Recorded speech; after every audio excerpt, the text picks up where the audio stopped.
Kain khas Indonesia. Siapa yang tak kenal dengan kain yang satu ini? Kita biasa menyebutnya dengan sebutan kain batik.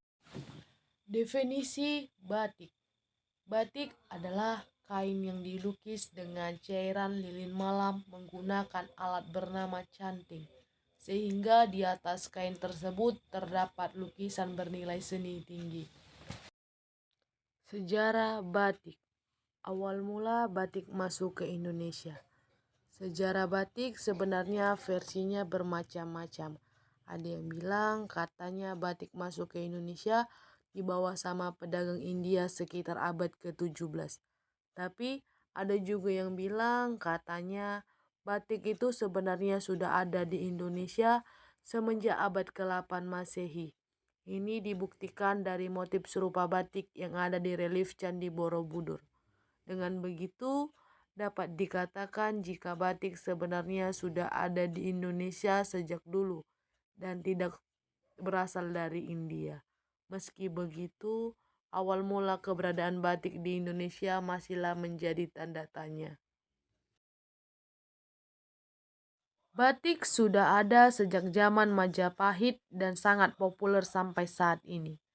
Memang pada awalnya batik dikerjakan hanya terbatas dalam keraton untuk pakaian raja dan keluarga serta para pengikutnya. Banyaknya pengikut raja yang tinggal di luar keraton menjadikan keterampilan membuat batik meluas dan ditiru oleh masyarakat sekitar. Bahkan, membatik menjadi pekerjaan wanita untuk mengisi waktu luangnya. Sejarah lahirnya Hari Batik Nasional.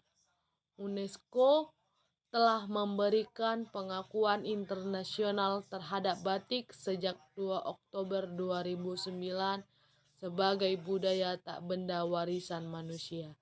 Sejak saat itu, maka 2 Oktober ditetapkan sebagai Hari Batik Nasional. Ragam motif batik.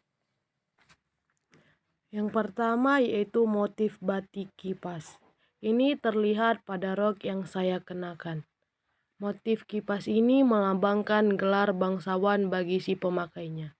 Karena pada zaman dahulu, hanya motif ini anggota keluarga kerajaan yang punya kipas. Motif ini dicitrakan sebagai perlengkapan untuk pertahanan diri dan perang. Yang kedua yaitu motif batik Megamendung.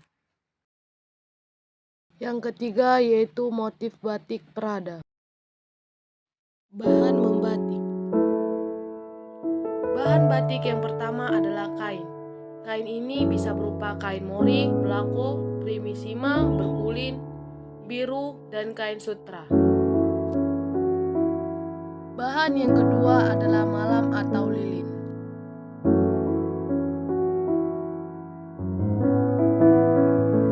Bahan yang ketiga adalah pewarna. Pewarna ini terdiri dari dua macam, yaitu pewarna alami dan pewarna sintesis. Pewarna alami diperoleh dari warna alami dedaunan, kayu, akar-akaran, dan biji-bijian dengan cara merendamnya. Sedangkan pewarna sintesis adalah cat warna yang dibuat secara kimiawi oleh pabrik misalnya indigo, indigosol, naptol, rapid, cat basis, dan cat belerang. Peralatan membatik. Alat yang pertama adalah canting.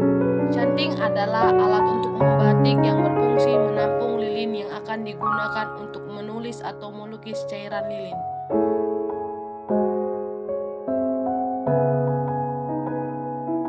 Saat ini juga dikembangkan canting elektrik.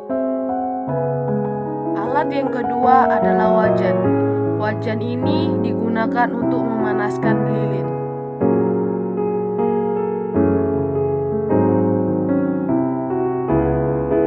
Alat yang ketiga adalah amblok atau perapian. Saat ini untuk perapian juga bisa menggunakan kompor elektrik.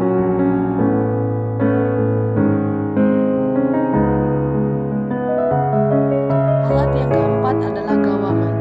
Gawangan adalah alat untuk membentangkan kain batik.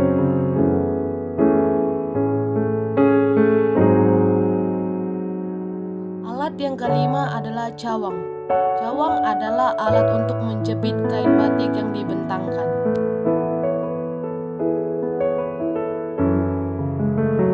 Alat yang keenam adalah sarung tangan. Sarung tangan berfungsi untuk melindungi tangan dari zat pewarna. Alat yang ketujuh adalah dendang besar. Dendang ini berguna sebagai tempat pelarutan malam atau lilin yang melekat. Juga berguna sebagai tempat merendam dan mendidihkan air yang diberi larutan soda abu. Alat yang ke-8 adalah setrika. Setrika ini untuk melelehkan dan membersihkan kain dari lilin. Alat yang ke-9 adalah kuas. Kuas berfungsi untuk membuat batik yang jenisnya batik lukis. Alat yang ke-10 adalah cap atau stempel. Ini berguna ketika kita membuat batik cap.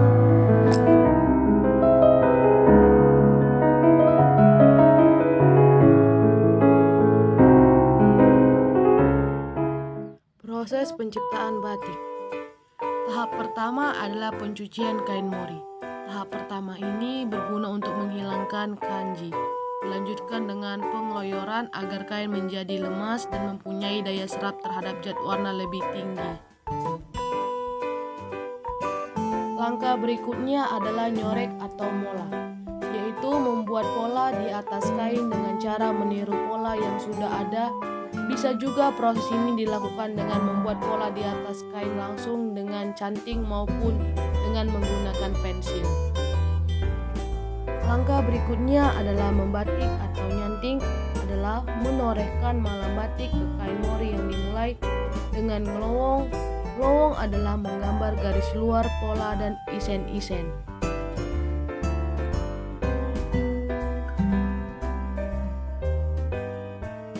Langkah berikutnya yaitu medal. Medal yaitu penculupan kain yang sudah dibatik ke cairan warna secara berulang-ulang kali hingga mendapatkan warna yang dikehendaki.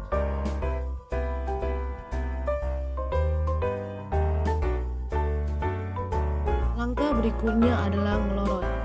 Ngelorot adalah melepaskan malam dengan memasukkan kain ke dalam air mendidih yang sudah dicampuri bahan untuk mempermudah lepasnya lilin.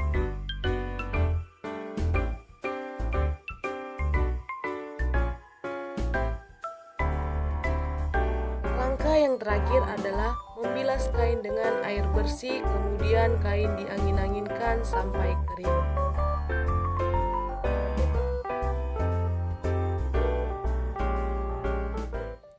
Batik jumputan adalah batik yang dikerjakan dengan cara ikat celup.